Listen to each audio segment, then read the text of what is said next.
नमस्कार, मैं हूं सौम्या माथुर और आप देख रहे हैं सिटी बिग न्यूज।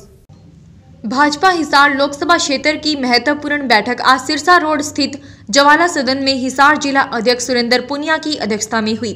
बैठक का आयोजन लोकसभा चुनावों के दृष्टिगत किया गया। बैठक में पार्टी के प्रदेश प्रवक्ता एवं हिसार लोकसभा क्षेत्र के प्रभारी वीर कुमार यादव, विधायक एवं Haryana bureau of public enterprises के chairman doctor Kamal Gupta, mayor Gautam Sardana, warehousing के चेयरमैन श्रीनिवास गोयल, माटीकला बोर्ड के चेयरमैन एवं प्रदेश सचिव करण सिंह रानोलिया, उचाना की विधायक प्रेमलता, अनुसूचित मोर्चा की राष्ट्रीय प्रवक्ता महावीर प्रसाद, हिसार लोकसभा क्षेत्र के विस्तारक दिनेश गोयल, जोगीराम सिहाग, सीमा गबीपुरी विशेष रूप से उपस्थित रहे। बैठक से पूर्व ज्वाला सदन में पार्टी जिला कार्यालय का उद्घाटन किया गया। बैठक में लोकसभा क्षेत्र के सभी मंडल अध्यक्ष व महामंत्री, प्रदेश कार्य समिति सदस्य, मोर्चा के जिला अध्यक्ष व महामंत्री, प्रकोष्ठों के संयोजक व सह संयोजक व सभी जनप्रतिनिधि उपस्थित रहे। बैठक को संबोधित करते हुए प्रदेश प्रवक्ता एवं हिसार लोकसभा क्षेत्र के प्रभारी वीर कुमार यादव ने कहा कि लोकसभा चुनाव का शंखनाद हो चुका है। हमें चुनाव की तैयारियों के लिए 2 महीने का समय मिला है। सभी कार्यकर्ता अपना अपना बूथ जीतने के लिए जोर शोर के साथ जुट जाएं। उन्होंने कहा कि 2 दिन पूर्व रोहतक में हुई पार्टी की प्रदेश कार्य समिति की बैठक में कई निर्णय लिए गए हैं, जिनको हमें बूथ स्तर पर क्रियान्वित करना है।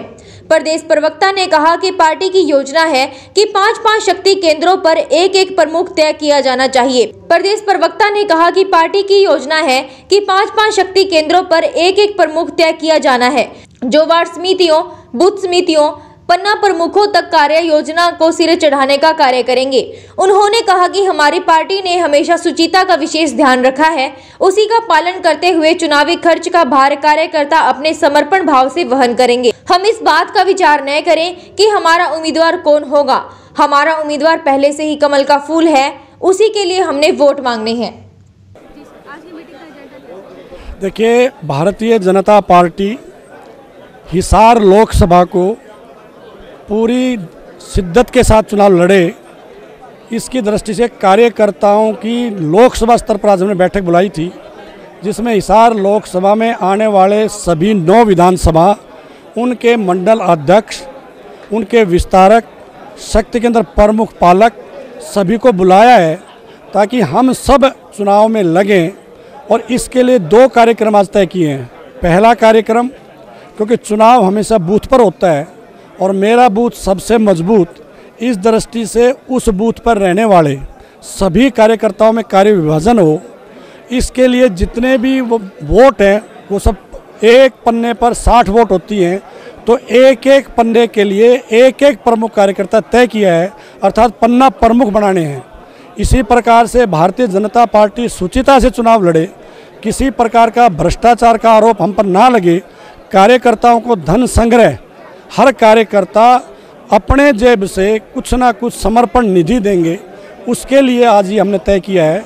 और इन कार्यक्रमों के लिए हमने आगामी 13 और 14 इसी मार्च को सभी विधानसभा अनुसार बैठकें रखी हैं।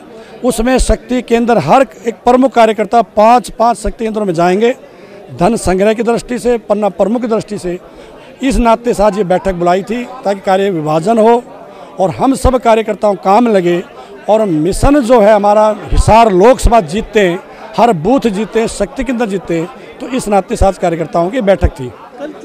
लोकसभा प्रभारी वेद कुमार यादव ने राष्ट्रीय अध्यक्ष अमित शाह की तरफ इशारा करते हुए कहा कि पिछले 3 लोकसभा चुनाव में बीजेपी अपनी जगह नहीं बना पाई थी, लेकिन इस बार 10 की 10 सीटें भाजपा की होंगी। और उन्होंने इस बैठक को चुनाव को संभावी मानकर 2 दिन पहले ही बुला ली थी। उसी आधार पर आज की मीटिंग रखी गई थी। देखिए, वैसे हमारा सौभाग्य है कि इससे पहले 25 तारीख को हमारे राष्ट्रीय अध्यक्ष आए थे और 3 लोकसभा जो हरियाणा में हम नहीं जीत पाए थे, उनका मिशन देकर गए थे कि तीनों लोकसभा इस बार हम जीतते हैं। तो राष्ट्रीय अध्यक्ष जी के कार्यक्रम के निमित्त अधिकांश होमवर्क हमारी तीनों लोकसभा के और विशेषकर हिसार लोकसभा कार्यकर्ताओं ने कर लिया था। लेकिन क्योंकि चुनाव की घोषणा संभावित थी और हमें लग रहा था कि चुनाव, क्योंकि ये बीजेपी ये कार्यकर्ताओं की पार्टी है, व्यक्ति की नहीं है, परिवार की नहीं है, तो कार्यकर्ता एक्टिव हों, कार्यकर्ता सक्रिय हों, कार्यकर्ताओं को दायित्व मिले, इसलिए हमने चुनाव की घोषणा को संभावित मानते हुए आज की बैठक बुला ली थी। संयोग से चुनाव कल घोषित हुआ, हमने बैठक 2 दिन पहले तय कर ली थी क्योंकि लग रहा था कि चुनाव कभी भी घोषणा हो सकती है। तो इस नाते से सभी दायित्ववान, चाहे विधायक हैं, चाहे हमारे जिला अध्यक्ष हैं, चाहे हमारे पदाधिकारी हैं, मेयर हैं, सबको आज हमने बुलाया। भारतीय जनता पार्टी देश के विकास, एकता, अखंडता और देश की सुरक्षा को लेकर वोट मांगेगी। सबका साथ, सबका विकास जैसे मुद्दों को लेकर जनता के बीच में जाएंगे। देखिए, सच बात तो ये है कि जिस प्रकार से केंद्र में माननीय प्रधानमंत्री जी ने जो विकास के काम किए और जिस प्रकार से देश की एकता और अखंडता और सुरक्षा के लिए जिस प्रकार से कठोर कदम उठाए, जिस प्रकार से हमारे जो माननीय प्रधानमंत्री ने सेनाओं को फ्री हैंड दिया, जिस प्रकार से कि कहा कि हम पहले छेड़ नहीं करेंगे, लेकिन छेड़ अगर होती तो छोड़ेंगे नहीं, पहली बार इस प्रकार से सेना का मनोबल बढ़ाया हमारी प्रदेश की सरकार ने। चाहे वो भ्रष्टाचार मुक्त हो, पारदर्शिता हो, हर प्रकार से भेदभाव मुक्त हो, जो हमने विकास के काम किए, सबका साथ सबका विकास, इन मुद्दों को लेकर हम पहले भी गए हैं और इन मुद्दों को लेकर जाएंगे। और मुझे लगता है कि मुकाबले वाली कोई बात तो है ही नहीं, क्योंकि पहली ऐसी सरकार है जिन्होंने योग्यता के आधार पर नौकरी दी, जिन्होंने क्षेत्रवाद, भाई भतीजावाद, हर प्रकार के वाद से मुक्त होकर विकास काम कराए। यहाँ तक जहाँ हमारे विधायक या सांसद नहीं हैं, वहाँ भी मुख्यमंत्री ने विकास रैली करके विकास के काम की घोषणा की। तो मैं समझता हूँ कि लोगों का मन, सहयोग और समर्थन पूरी तरह भारतीय जनता पार्टी के पक्ष में है और निश्चित तौर पर हिसार सहित 10 की 10 लोकसभा में जीतेंगे। प्रत्याशी के सवाल के जवाब पर उन्होंने कहा कि हमारा प्रत्याशी कमल का फूल है और पार्लियामेंट बोर्ड जल्दी ही नाम घोषित करेंगी। हमारे कैंडिडेट बहुत पहले से तय हैं। भाजपा का कैंडिडेट हर लोकसभा में कमल का फूल है। बाकी पार्लियामेंट्री बोर्ड नाम तय कर देंगे, लेकिन हम कमल के फूल के लिए काम करने वाले हैं। विचार से जुड़े हुए लोग हैं, संगठन से जुड़े हुए लोग हैं और हमारे लिए कमल का फूल महत्वपूर्ण है। और मुझे लगता है कि जैसे ही पार्लियामेंट्री बोर्ड, क्योंकि अभी तो हमारा 6ठे फेज में हरियाणा का चुनाव है, धीरे धीरे फेज आगे बढ़ेंगे तो हमारा सेंट्रल पार्लियामेंट्री बोर्ड नाम तय करेगा। स्टेट की जो हमारी बॉडी है, इलेक्शन बॉडी है, वो पैनल तैयार करेंगे और मोटे तौर पर फीडबैक कार्यकर्ताओं से, क्योंकि विनेबिलिटी, स्टेबिलिटी और उसके जो है स्वच्छ छवि, इनको मद्देनज़र रखते हुए और मुझे लगता है कि अच्छे योग्य हमारे कैंडिडेट्स आएंगे और जल्दी ही इसकी आपके सामने घोषणा भी हो जाएगी। इंडियन नेशनल लोकदल से समझौते के सवाल पर उन्होंने कहा कि पहले ही हरियाणा के मुख्यमंत्री मनोहर लाल खट्टर ने घोषणा की थी कि भाजपा लोकसभा व विधानसभा चुनाव में अकेले ही चुनाव लड़ने में सक्षम है। देखिए, ये हमारे माननीय मुख्यमंत्री जी ने घोषणा कर दी, कल भी कर दी है कि भारतीय जनता पार्टी अपने दम पर सभी 10 लोकसभा सीट हम चुनाव लड़ेंगे। गठबंधन की ना कोई पहले संभावना थी ना है। ये माननीय मुख्यमंत्री जी और हमारा प्रदेश नेतृत्व स्पष्ट कर चुका है।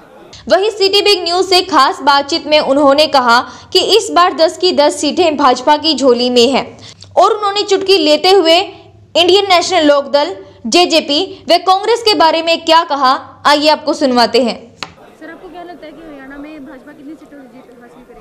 निश्चित तौर पर 10 के 10 में जीतेंगे हम, कोई विकल्प ही नहीं है। एक वो परिवार की पार्टी थी जो 2 भाग में बट गई, एक वो पार्टी जो कहती राष्ट्रीय पार्टी ने गुटबाजी की शिकार है। भाजपा ही एक ऐसी पार्टी जो एकजुट है और पूरी ताकत से अपने मिशन को लेकर चुनाव लड़ेगी, तो सभी 10 सीट हम जीतेंगे। अपने आसपास की खबरों की जानकारी के लिए देखते रहिए सिटी बिग न्यूज़। नमस्कार।